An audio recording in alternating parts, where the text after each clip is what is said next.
Why Are We Here Again? By Cloud 9 3/4. Chapter 1. How did this happen?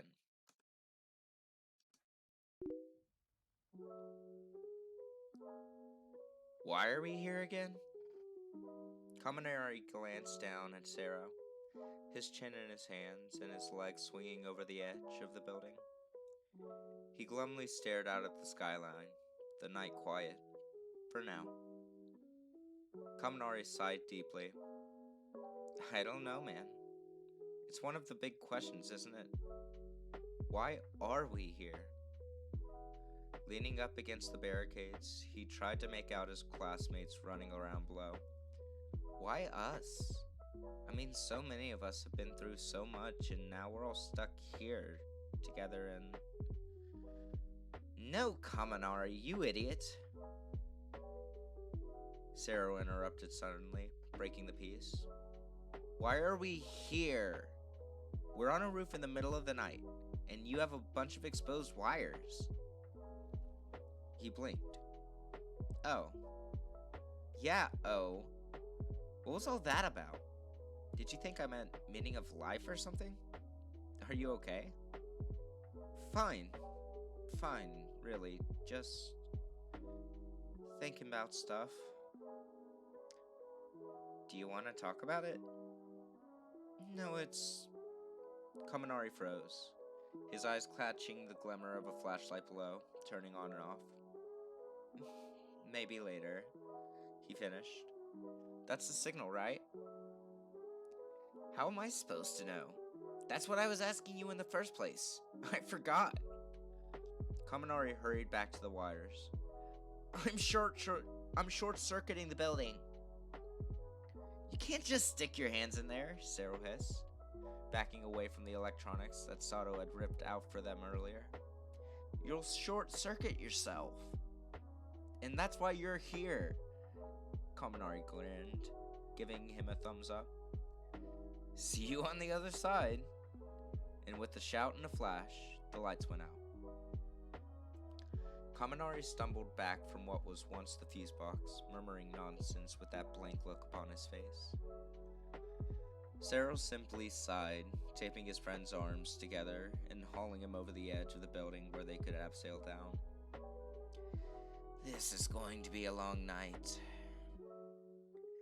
This is going to be a long year, Midoriya muttered to himself, staring up at UA. The massive H-shaped building towered before him. The sunlight reflected in the windows. He had to avert his gaze from the blinding light. It was painful to look at. The heat was bound to be stifling in there, with all that glass. Their air conditioning better be good. The gazes from the other students already resting on him were bad enough. He ducked his head, marching forwards and trying not to catch anyone's eye. That's it. He was inside. Home for the next year. Who knows how long. Midoriya certainly didn't. For Midoriya was a member of UA's infamous Class 1A. In a world of superpowers, also known as quirks, those who held the greatest strength rose above the rest and were hailed as heroes, holding back those who used their powers for ulterior motives, the villains. And of course, with rising crime rates, schools were established to raise heroes to fight for society. But UA was unlike any other hero school. There were 3 years here, but the first year was the smallest. In the second year, Class A and B were both hero classes, with C and D in general studies, etc. But the first year was half that size. Class B was the only hero class, C for general studies, D for support, and E for business. So where did that leave Class A, you might ask? Class A was the villain class. One day, some official looked at the data and decided that most villains started on the road to darkness when they were only teenagers, like Midoriya. And it was only getting worse. There were kids with dangerous quirks, kids who fell in with the wrong crowd, kids manipulated and turned against the heroes, kids kids who tried to be the hero themselves illegally, that official said that, well, they could train more heroes to combat the growing crisis, or they could hit the problem at its source, find a way to stop people from taking that dark road at all. UA was a prestigious school. Its entrance exams were tough and classes just as challenging, but it produced outstanding heroes. If you couldn't get in for the first year, possibly because you didn't have a flashy quirk or the skill to use it yet, you had a chance to enter for the second year, providing you had some outstanding references and grades. You could even transfer from UA's General Studies department if you proved you had what it takes. And then UA talked to that official, or group of officials, and said, if we take a class of delinquents from across the country, we could train them alongside our brightest, with heroic teachers and outstanding resources, and turn them around. The program was a success. Some of the greatest support tech designers had graduated from UA's Class A. Outstanding underground heroes had been produced and overground ones too. Then let's not forget the businessmen and women who could twist the market around their pinky finger with the world of experiences they gained from UA and beyond. But if you failed Class A, that was the end of the road for you. You'd be sent back to whatever hole they pulled you out of, most often juvie. Class A was your last hope. And Midoriya? He didn't belong here. Because in a world of superhumans, Midoriya was the opposite. He didn't have a quirk. Nothing at all. Quirkless. Useless. Pitiful Deku.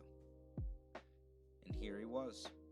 The red bands of Class A painted onto his blazer. The large number 18 on his back. One of 20 would-be villains and thugs. Why was he one of them? Why was he here again? The room was deadly quiet as he slid the door open.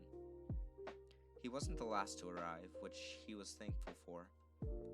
More so when he realized Kachan hadn't turned up yet. He sat down on the desk, which had a new PE kit marked 18 sitting on top. 18 basically seemed to be his new name now.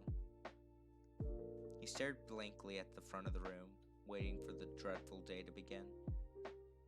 More arrived, slowly but surely. Each had their own remarkable story to tell. Midoriya was sure. Kachan arrived eventually too. Midoriya quickly turned away from his furious stare as he stumped across the room and threw himself into the seat in front of him. 17. Great. Just great. Of course Kachan had to be number 17. Why couldn't he have been 1? He always saw himself as number 1 anyway. I'm going to be the greatest hero the world has ever seen, blah blah blah. Stupid Deku, go die in a ditch, blah blah blah. Good luck with that now. You'll have a black mark on your record for the rest of your life. Even if you do make it into Class B next year, the world will always see you for your time in Class A. You'll never be number 1. Never. The time ticked by. The classroom filled up to the brim, every seat occupied. Midoriya didn't dare to glance around at his classmates, if he could even call them that. This was nothing more than a prison. At least that's what it felt like. The trackers strapped around their ankles didn't help to convince them otherwise. Midoriya wasn't the only one who flinched when the door was finally flung open again. Outside was a man who couldn't possibly be their teacher, right? But he waltzed in regardless. Long, greasy black hair, tired eyes, and dull clothing. A bright yellow sleeping bag slung over his shoulder and a white scarf around his neck. He let the sleeping bag drop to the floor, the soft thud filling the silence. Good morning, his low, gravelly voice greeted them. I'm Mr. Izara, your teacher. Midoriya felt his sweat drop. For such a tired, done-looking man, he radiated a strange intensity. That didn't stop Midoriya, giving him a weird look when he pulled what looked like a fruit pouch from his desk and ate. Drank most of it while staring back at them. "You all know why you're here," he sighed, tossing the empty pouch into the bin beside his desk, which already had a decent number of packages within it, despite this being the first day of class. Midoriya was tempted to say that, actually, no, he didn't understand why he was here, but that would mean speaking out in front of everyone. He wasn't ready for that yet. He had to figure out how this classroom worked first. A prolonged moment of silence reigned over them before Mr. Aizawa continued. "You can graduate Class A at any time. All you need is my approval, and you will be immediately transferred to Class C, General Studies. But you have to earn it first." Another moment of silence passed as Mr. Aizawa looked every one of his students in the eye. Midoriya hated how he lingered on him for a little longer than the others. "Pick up your PE kit," the teacher instructed. "I'm taking you down to the changing rooms, then I'll meet you out on the green." Everyone got up with varying enthusiasm. Midoriya could already see who they were from the way they walked. How some seemed to cower and shuffle past, how others stood tall, chin raised in defiance, as if saying this place had no hope in changing them, or perhaps that it was an honor to be considered bad enough to get here, while the rest didn't seem that bothered, like they knew they'd end up here anyway. Mr. Aizawa followed them from behind, calling instructions out to those in lead as to which way to go. They'd all individually been toured around the buildings and facilities anyway, that's why they all arrived at different times. Midoriya hadn't been listening or paying attention though. He had been too lost in his own thoughts. Now it looked like he'd get lost in this maze of a school too. With orders to meet him past the door on the other end of the changing rooms, Mr. Aizawa left them to it, allowing the boys and girls to separate into their respective rooms, and wandering off. Midoriya got changed as quickly as possible, not wanting to be shut in this situation for a second longer than necessary. He just needed to make it through to graduation, however long that ended up being. Maybe Mr. Aizawa would soon see there had been a mistake and let him transfer to General Studies. Yeah, he could see himself there. Sure. Why not? Damn it, Kachan. This is all your fault. Whilst Midoriya scampered towards the exit, he walked straight into a terrifying-looking number 11. He glared down at him over the top of his blue mask. A third eye appeared on his tentacle-like hands. Midoriya just laughed nervously and backed away, giving him a wide berth as he made his way towards the door. "Aren't you going to get changed, 15? Someone suddenly called out. The loud noise made Midoriya jump. He turned around to see a bespectacled number 4 waving his arms at this number 15. Midoriya met eyes with 15, and his blood ran cold. "There are no cameras in here," he said whilst Midoriya backed out of the door. "I'm not here to make the hero's life any easier." Midoriya heard nothing more. He marched away, not wanting to get involved, and soon found himself standing by some of the girls before Mr. Aizawa. His mind wandered back to the changing rooms. Student 15 was Shoto Todoroki. Midoriya used to be a fan of heroes. He knew all about them. Well, even if you weren't a fan of heroes, you'd still know about Shoto Todoroki, the son of the number 2 ranked hero Endeavor. It was a great scandal. Todoroki was supposedly kidnapped by a scarred villain named Dobby a few years ago. There was massive media coverage over it. When he was finally caught, Dobby slipped through the cracks, and Todoroki had a newfound hatred of heroes, specifically his own father. Of course, he'd end up at UA. Where else would he go? He wasn't exactly a murderer like Dobby, but he was still a villain of sorts. But of course, Midoriya had to end up in his class too. He didn't ask for this.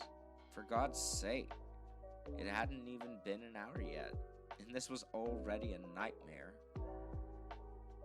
Time went by and most of the other students arrived, but not Todoroki.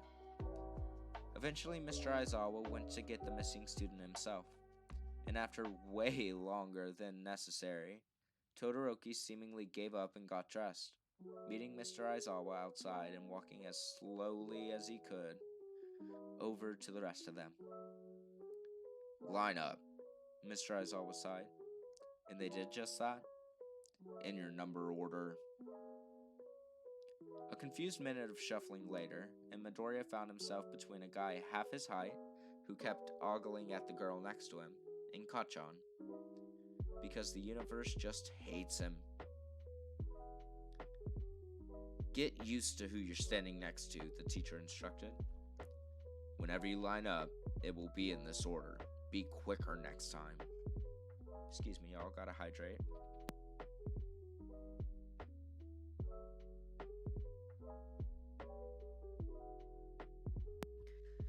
Great. "There were 3 reasons for you being here," said Mr. Aizawa, walking up and down the line. "Firstly, your work could be dangerous. Numbers 1, 2, 7, 10, and 14. We will be working on gaining better control of your abilities. You will graduate when I believe you are no longer a danger to yourself or anyone else. Secondly, vigilantism. I know it sounds honorable. I know you believe you were doing the right thing, but it is illegal. In the eyes of the law, you are villains, not heroes. Without training, restraint, and skill, you could have caused more problems than you fixed. Numbers 3, 4, 6, 8, and 9. You will graduate once these messages have truly sunk in." He stopped in front of them all, sighing deeply. "That makes 10. The other half of you are here for villainous behavior. Argue with me all you want. It won't change a thing." Midoriya clenched his fists. That's what they really thought of him? A villain? That wasn't right. He didn't do anything wrong. It was Kacchan who was meant to be here, not him as well. But it all backfired so horribly. For all the planning and everything he'd thought through, this was not an eventuality he had even considered. "You will graduate when I believe you understand why you ended up here, and when you can see a better path to the future." Well then, Midoriya was going to be stuck here forever. Reach the end of the school year without my approval to move on, and it's an automatic fail. Midoriya gulped. "Do I have to explain what that means to you?" No one answered. "Good. Every single one of my students graduated last year. Let's see if you have what it takes." And then the dreaded words were uttered. Quirk assessment. And Midoriya knew that this was the beginning of the end for him. It was bad enough at his old school, Aldera Junior High. It was bound to be worse here, where half of his classmates were basically villains. The second they knew he was quirkless, it would start all over again. He'd gone through all that effort into ending it once and for all, and it had boomeranged right back into his face. Well, at least Kacchan was here. Not that Midoriya was particularly thankful for the familiar face. It was more because that was Midoriya's aim. He wanted to get Kacchan into Class A. His old friend was going to make an excellent hero, that was for sure, and Midoriya had no doubt that Kacchan would transfer to Class B before long. But he needed to learn a little humility before that. He couldn't be a hero and a tyrant. Kachan was heading straight towards a life where he'd be just a bigger, crueler, meaner version of his middle school self. A bully with power. Class A would teach him the difference, right? With the added bonus of him likely being unable to make the highest hero ranks. Of course, Midoriya never planned that he would also be in Class A. Oh, and I forgot to mention, Mr. Aizawa suddenly said, interrupting them as the first two made their way to the start of the sprint exercise. Last place in this assessment will get immediate detention. There was a murmur of complaint that Midoriya didn't dare participate in. And for you, that means helping Class B wash their dishes tonight. Mr. Aizawa's terrifying grin made the prospect seem far worse than it probably was. And all of a sudden, Midoriya had a newfound motivation to do well in this test. But that didn't stop Kachan accidentally blowing up in Midoriya's face while he used his quirk for extra speed in the sprint.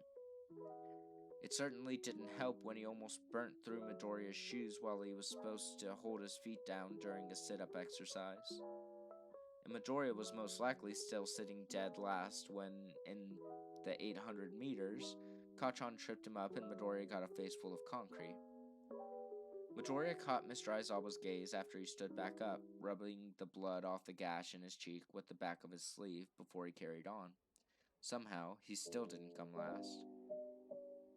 Number 17, Mr. Aizawa called out before they moved on to the ball toss. Why don't you use my damn name? Kachan hissed. At the moment, you're not acting like someone that deserves it, Mr.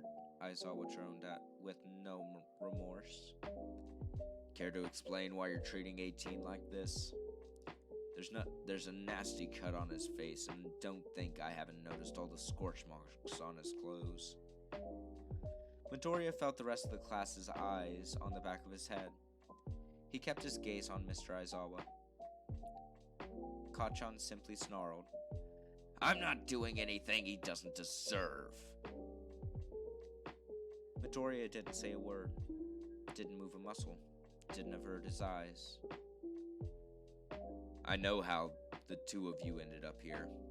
Neither of you will be going anywhere until you can find a way to work out these differences. Especially you, 17. Well, Midoriya really was going to die here. At least he was taking Kachan down with him. Detention, Mr. Aizawa snapped to Kachan. And don't come last or else you will be doing 2 days in a row. Midoriya was 100% prepared for Kachan to immediately take it out on him, since once again, it was his fault. But the fact that he just clenched his fists, seething in silence and glaring at him from the corner of his eyes, almost made it worse. The rest of the assessments passed without any problems, which just made Midoriya nervous. Especially when short purple-haired number 19 ended up scoring incredibly high in that side-to-side jumping activity. Midoriya was doomed. He was going to end up in detention with Kachan. It was even more of a punishment. Okay, here are your scores, Mr. Aizawa sighed. With the touch of a button, the leaderboard appeared as a hologram before him. Midoriya winced, preparing himself for the worst, before slowly allowing his eyes to gaze up and find that he wasn't last? 15. Detention. Next time, put in a little more effort. Todoroki didn't seem so bothered, but Midoriya was relieved. He wasn't last. He was third to last. The invisible girl hadn't done as well as him either. Well, it made sense considering her quirk didn't give her any advantages in the test. Although Midoriya couldn't see her from her clothes, she seemed just a little smaller and weaker than him. Number 20. I expected more from you. I won't let it slide next time. And 19, I'm watching you. Well, that wasn't ominous at all. The tall girl with the ponytail, number 20, glared down at 19, the short purple boy. Gosh, Midoriya really needed to learn their names. Mr. Aizawa handed a note to Midoriya. Head up to Recovery Girl and get that scratch fixed up. I assume you know the way. Midoriya nodded, even though he didn't at all. His teacher turned back to the rest of them. I need all of you to be trying your hardest if you want to hope in graduating. This is your first warning. What about him? 19 pointed up at Midoriya, who flinched at the sudden proclamation. He didn't even use his quirk. 18 doesn't have a quirk. Well, that just happened. You barely scored higher than him, 19. I don't know why you seem so smug about it. You're on thin ice. 18 put in more effort than most of you. And bigotry towards someone's quirk, or lack of one, will not be tolerated here. Do you understand? Midoriya blinked. He hadn't expected that. I said, do you understand? There was a chorus of, yes, sir, before they were finally dismissed. Midoriya almost ran back to the changing rooms. He got changed so quickly that most hadn't even made it inside before he was gone, ready to roam the maze in search of the Recovery Girl. Maybe this won't be so bad after all. But that was only the beginning. Alright, y'all. I feel like that's a good spot to end it. Since these are a little longer of chapters, we'll go chapter by chapter with this one. I really hope you guys enjoyed, and if you did, feel free to like, comment, and subscribe if you haven't already. If you have any suggestions or comments or advice or criticism, feel free to comment or join my Discord. I'm going to be linking it in the description of this video. It won't be set up quite yet completely, but I'll be linking my Discord in the description. So yeah, thank y'all for watching this episode and listening, and I will see you next time. Bye.